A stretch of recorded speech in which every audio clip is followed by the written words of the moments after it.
नमस्कार मित्रों, कोईपण क्रियाशील समूहनी स्थान निर्देशक असर અને તેની સક્રિયતા સરળતાથી કઈ રીતે યાદ રાખી શકાય તેનો અભ્યાસ કરીશું.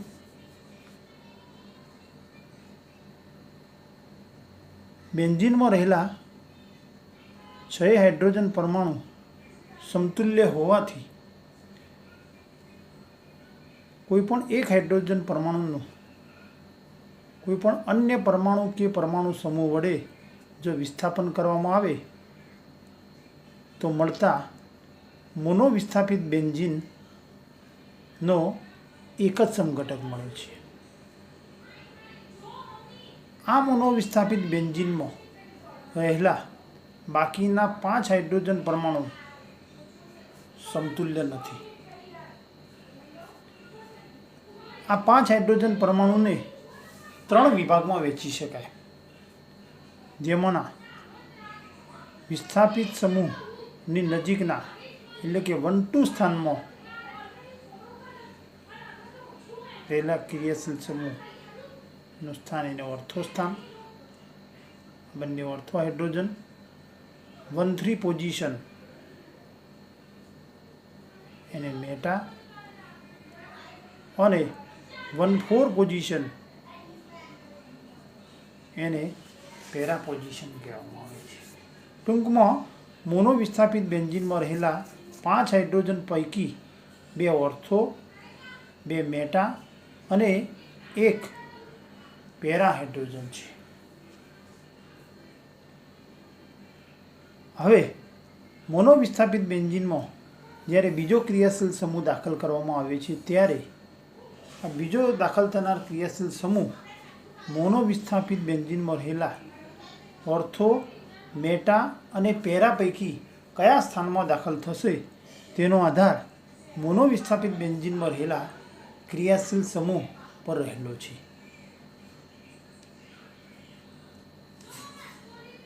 जो नवो दाखल थनार क्रियाशील समूह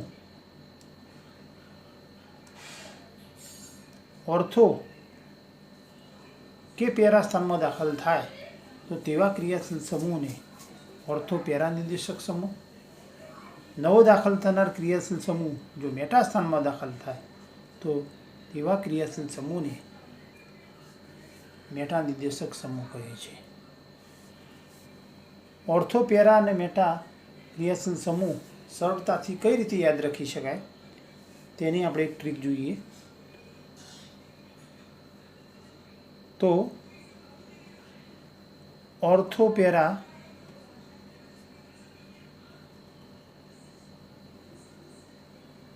निर्देशक समूह.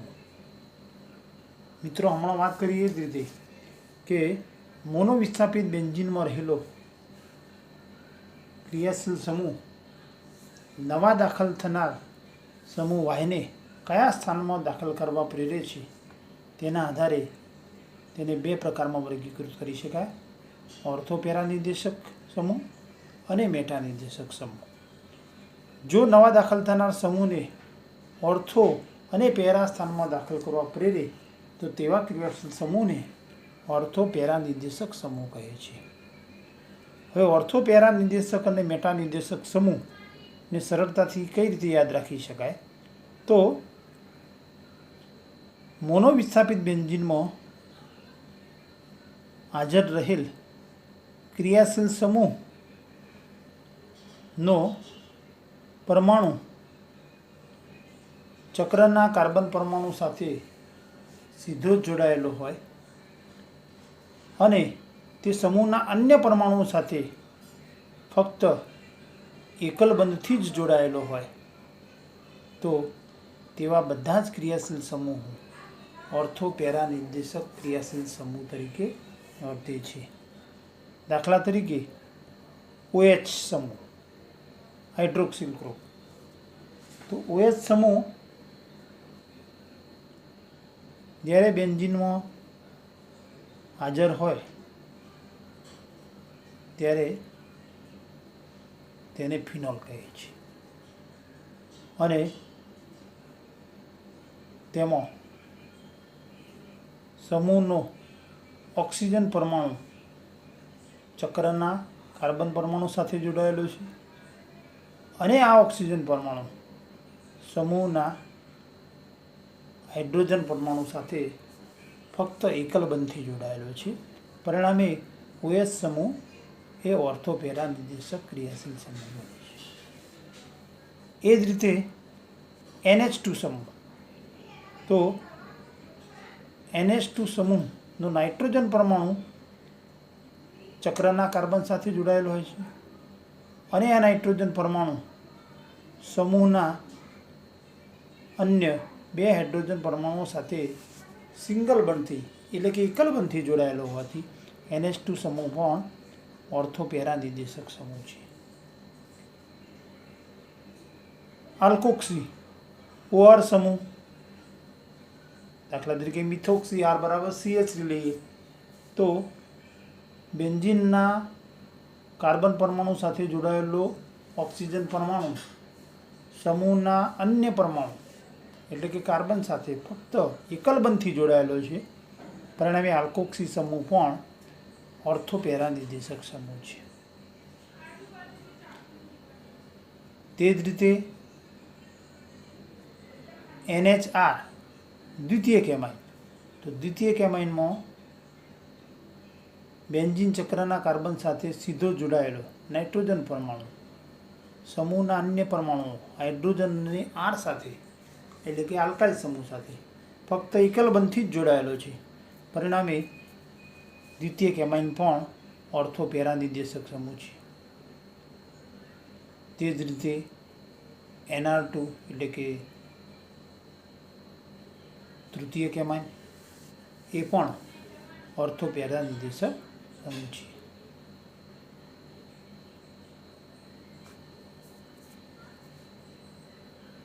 તે જ રીતે ક્લોરો એક જ પરમાણુ ધરાવતા બધા જ સમૂહો ઓર્થો પેરા નિર્દેશક બને. બ્રોમો, આયોડો ઓર્થો પેરા નિર્દેશક સમૂહ છે.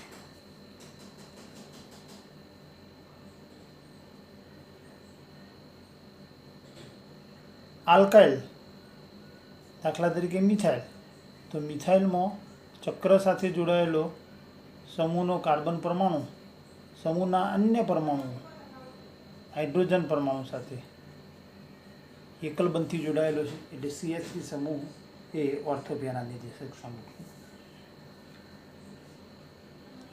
તે જ રીતે એનિલાઇડ સમૂહ NHCOCH3 માં બેન્ઝીન ચક્ર સાથે સીધો જોડાયેલો નાઇટ્રોજન પરમાણુ સમૂહના અન્ય પરમાણુ એક કાર્બન અને એક હાઇડ્રોજન સાથે સિંગલ બોન્ડથી એટલે કે એકલ બંધથી જ જોડાયેલો છે.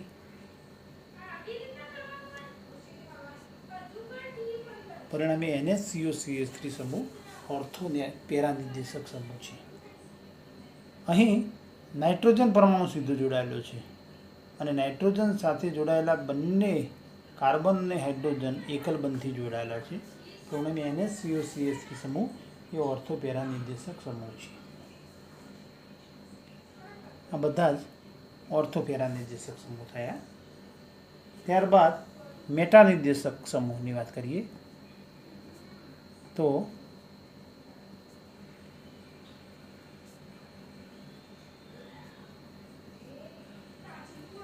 ઓર્થો પેરા નિર્દેશકની જેમ જ જો મોનોવિસ્થાપિત બેન્ઝીનમાં રહેલો ક્રિયાશીલ સમૂહ નવા દાખલ થનાર સમૂહને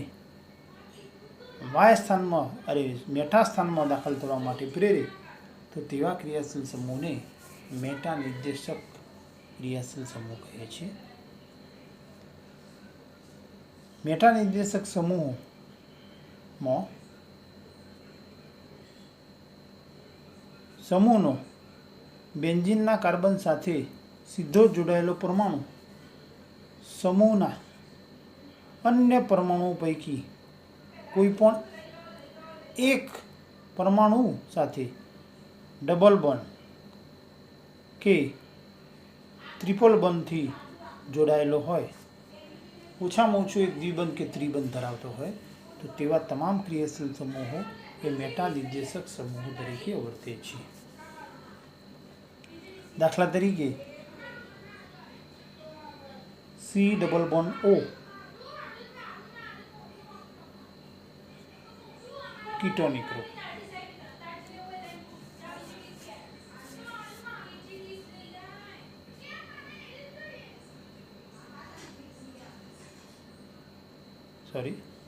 આલ્ડીહાઇડ CHO આલ્ડીહાઇડ. તો આલ્ડીહાઇડમાં સમૂહનો કાર્બન પરમાણુ બેન્ઝીનના કાર્બન પરમાણુ સાથે જોડાયેલો છે, જ્યારે સમૂહનો કાર્બન પરમાણુ સમૂહના બે પરમાણુ હાઇડ્રોજન અને ઓક્સિજન પૈકી હાઇડ્રોજન સાથે એકલબંધથી પરંતુ ઓક્સિજન સાથે દ્વિબંધથી જોડાયેલો છે. પરિણામે તે મેટાનિર્દેશક સમૂહ છે. તે જ રીતે કાર્બોક્સિલ સમૂહ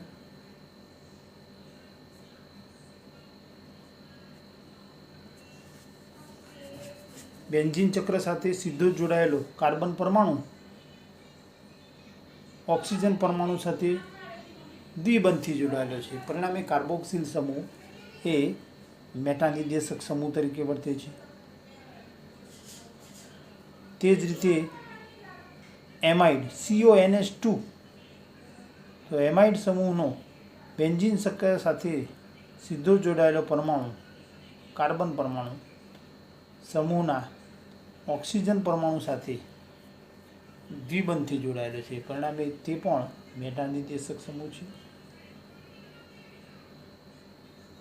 NO2 નાઇટ્રો સમૂહ. તો નાઇટ્રો સમૂહ સમૂહના બે ઓક્સિજન પૈકી એક ઓક્સિજન સાથે દ્વિબંધથી જોડાયેલો છે. પરિણામે NO2 સમૂહ પણ મેટાનિર્દેશક સમૂહ છે. તે જ રીતે SO3H સલ્ફોનિલ ગ્રુપ, એસ્ટર ગ્રુપ વગેરે પણ મેટાનિર્દેશક સમૂહ છે. તે આ રીતે સમજાવી શકાય. નાઇટ્રાઇલ ગ્રુપ કાર્બન પરમાણુ સમૂહના અન્ય પરમાણુ નાઇટ્રોજન સાથે ત્રિબંધથી જોડાયેલો છે. પરિણામે નાઇટ્રાઇલ સમૂહ પણ મેટાનિર્દેશક સમૂહ છે. આ બધામાં મિત્રો એક અપવાદ જોવા મળે છે કે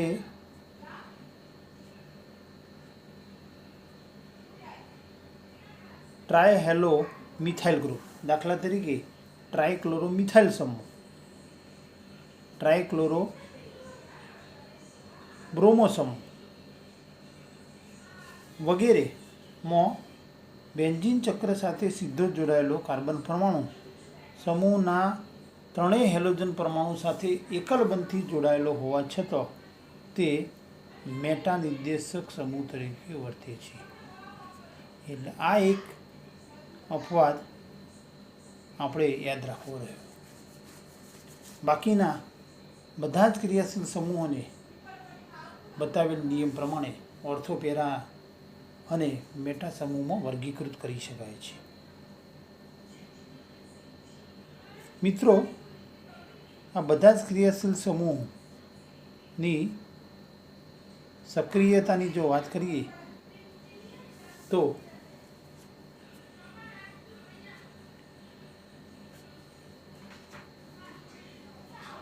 આ સમૂહ જ્યારે બેન્ઝીન ચક્રમાં હાજર હોય ત્યારે એ ફિનાઇલ કેન્દ્રની એટલે કે બેન્ઝીન ચક્રની ઇલેક્ટ્રોન ઘનતામાં વધારો ઘટ્યો છે કે ઘટાડો કરે છે તેના આધારે તેને બે પ્રકારમાં વર્ગીકૃત કરી શકાય.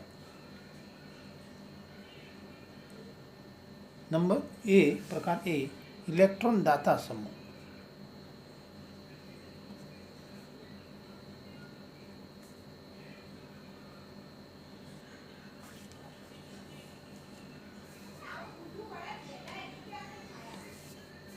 જે ક્રિયાશીલ સમૂહ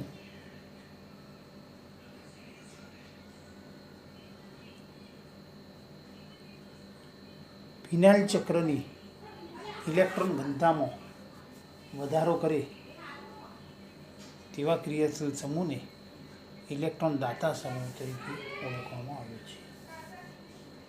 અને આ ઇલેક્ટ્રોન દાતા સમૂહ બેન્ઝીન ચક્રની ઇલેક્ટ્રોન ઘનતામાં વધારો કરતા હોવાથી તેવા ક્રિયાશીલ સમૂહની હાજરીમાં ઇલેક્ટ્રોન અનુરાગી વિસ્થાપન પ્રક્રિયા ઝડપી બને છે. આવા ક્રિયાશીલ સમૂહને સક્રિયકારક સમૂહ તરીકે પણ ઓળખવામાં આવે છે. સક્રિયકારક સમૂહ. મિત્રો, ઓર્થો, પેરા અને મેટા નિર્દેશક ક્રિયાશીલ સમૂહનું વર્ગીકરણ આપણે જોયું. તો ઇલેક્ટ્રોન દાતા સમૂહની વાત જો કરીએ તો ઓર્થો પેરા નિર્દેશકમાં હેલોજન સમૂહ સિવાયના બાકીના બધા જ ક્રિયાશીલ સમૂહો એ ઇલેક્ટ્રોન દાતા સમૂહ તરીકે વર્તે છે. એટલે કે OH સમૂહ, આલ્કોક્સી, NH2 એટલે કે પ્રાથમિક એમાઇન, NHR દ્વિતીયક એમાઇન, NR2 તૃતીયક એમાઇન, NHCOCH3 આ બધા જ સમૂહો એ ઇલેક્ટ્રોન દાતા સમૂહ તરીકે વર્તે છે. ફક્ત હેલોજન સમૂહ એ ઇલેક્ટ્રોન દાતા સમૂહ તરીકે વર્તતો નથી. બીજી વાત, ઇલેક્ટ્રોન આકર્ષક સમૂહ. ઇલેક્ટ્રોન આકર્ષક સમૂહ.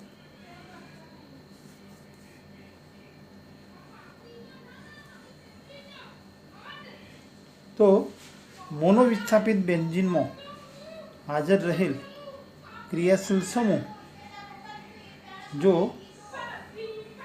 ફિનાઇલ કેન્દ્રની ઇલેક્ટ્રોન ઘનતામાં ઘટાડો કરે તો તેવા ક્રિયાશીલ સમૂહને ઇલેક્ટ્રોન આકર્ષક સમૂહ, અને ક્રિયાશીલતામાં ઘટાડો કરતા હોવાથી તેને અક્રિયકારક સમૂહ તરીકે પણ ઓળખવામાં આવે છે.